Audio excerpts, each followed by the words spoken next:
गं गणपतये नमः। आइए सुनते हैं सकट चौथ के दिन संतान प्राप्ति के लिए सकट चौथ की यह कथा। इस बार सकट चौथ का व्रत 10 जनवरी 2023 को रखा जा रहा है। इस दिन भगवान गणेश का विधि विधान के साथ पूजन किया जाता है। साथ ही व्रत उपवास की भी परंपरा है। इस दिन महिलाएं अपने बच्चों की लंबी आयु और अच्छी स्वास्थ्य के लिए व्रत व पूजा करती हैं। इसके अलावा सकट चौथ का व्रत करने से निसंतान दंपतियों को संतान सुख का आशीर्वाद प्राप्त होता है। सकट चौथ को कई जगहों को संकष्टी चतुर्थी, वक्रकुंडी चतुर्थी, तिलकुटा चौथ के नाम से भी जाना जाता है। शास्त्रों के अनुसार इस दिन व्रत कथा सुनने के बाद ही व्रत को पूर्ण माना जाता है और इसका तभी लाभ भी प्राप्त होता है। आइए सुनते हैं सकट चौथ व्रत कथा। एक नगर में साहूकार और उसकी पत्नी रहते थे। दोनों का धर्म, दान व पुण्य में कोई विश्वास नहीं था। उनकी कोई औलाद भी नहीं थी। एक दिन साहूकार ने अपने पड़ोसन के घर गए। उस दिन सकट चौथ का दिन था और पड़ोसन सकट चौथ की पूजा कर रही थी। साहूकारनी ने पड़ोसन से पूछा, यह तुम क्या कर रही हो? तब पड़ोसन ने कहा, आज सकट चौथ का व्रत है, इसलिए मैं पूजा कर रही हूँ। साहूकारनी ने पड़ोसन से पूछा, इस व्रत को करने से क्या फल प्राप्त होता है?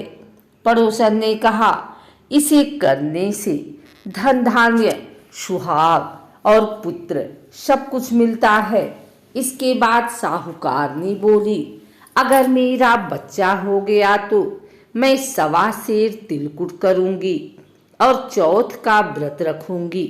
इसके बाद भगवान गणेश ने साहूकारनी की प्रार्थना कबूल कर ली और वो गर्भवती हो गई। गर्भवती होने के बाद साहूकारनी ने कहा कि अगर मेरा लड़का हो जाए तो मैं 2.5 सेर तिलकुट करूंगी। कुछ दिन बाद उसके लड़का हो गया। इसके बाद साहूकारनी बोली, भगवान मेरे बेटे का विवाह हो जाए तो 5.25 सेर का तिलकुट करूंगी। भगवान गणेश ने उसकी ये फरियाद भी सुन ली और लड़के का विवाह तय हो गया। सब कुछ होने के बाद भी साहूकारनी ने तिलकुटा नहीं किया। इसके कारण सकट देवता क्रोधित हो गए। उन्होंने जब साहूकारनी का बेटा फेरे ले रहा था तो उन्होंने उसे फेरों के बीच से उठाकर पीपल के पेड़ पर बैठा दिया। इसके बाद सब लोग वर को ढूंढने लगे। जब वर नहीं मिला तो लोग निराश होकर अपने घर को लौट गए। जिस लड़की से साहूकारनी के लड़के का विवाह होने वाला था, एक दिन वो अपनी सहेलियों के साथ गढ़ गौर पूजन करने के लिए जंगल में दूब लेने गई। तभी उसे पीपल के पेड़ से एक आवाज आई, ओ मेरी अर्धब्याही। ये सुनकर लड़की घबरा गई और अपने घर पहुंची।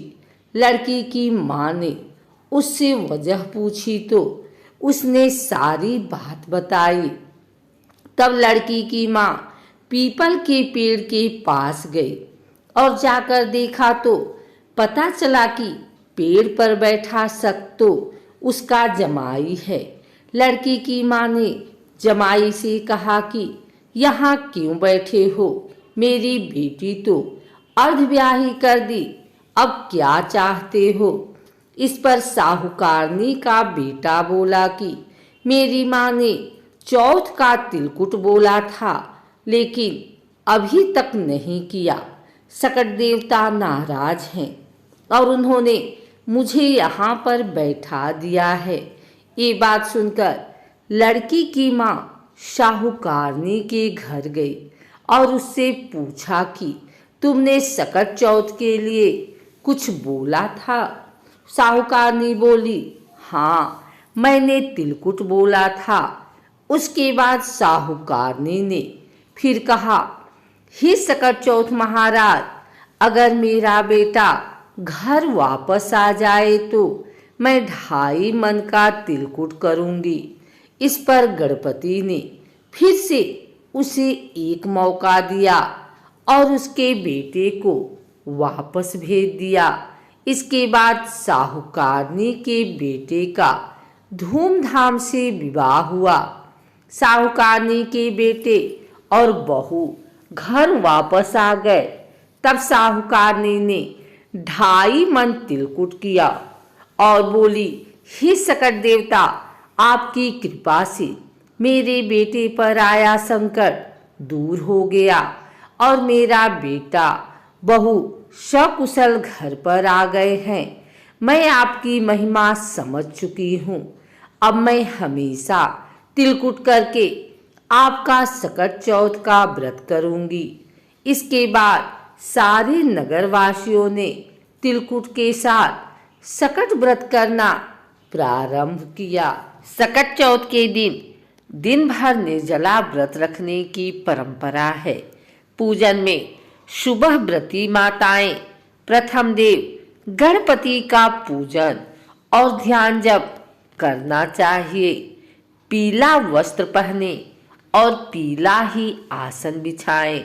गणपति के साथ देवी गौरी का भी पूजन करें। घी के दीपक जलाएं और काले तिल का लड्डू, शकरकंद, गुड़, घी के साथ 11 या 21 दुर्वा भी अर्पित करें। संध्या काल में प्रथम देव गणपति की पूजा करें और चंद्रोदय के बाद उन्हें अर्घ देकर व्रत पूर्ण किया जाता है। साथ ही इस दिन तिलकुट का बकरा बनाकर उसकी बलि भी दी जाती है। यह व्रत केवल संतान के लिए है। स्कंद पुराण के अनुसार यह व्रत संतान के कल्याण के लिए रखा जाता है। इस दिन मुख्य रूप से गणपति वंदना गजानन भूत गणादि सेवितम की जाती है। कुछ महिलाएं चावल और गुड़ का बकरा बनाकर भी उसकी बलि देती हैं। पूरे दिन निर्जला व्रत रखती हैं और रात्रि में चंद्रमा को अर्घ देकर व्रत का पारण करती हैं।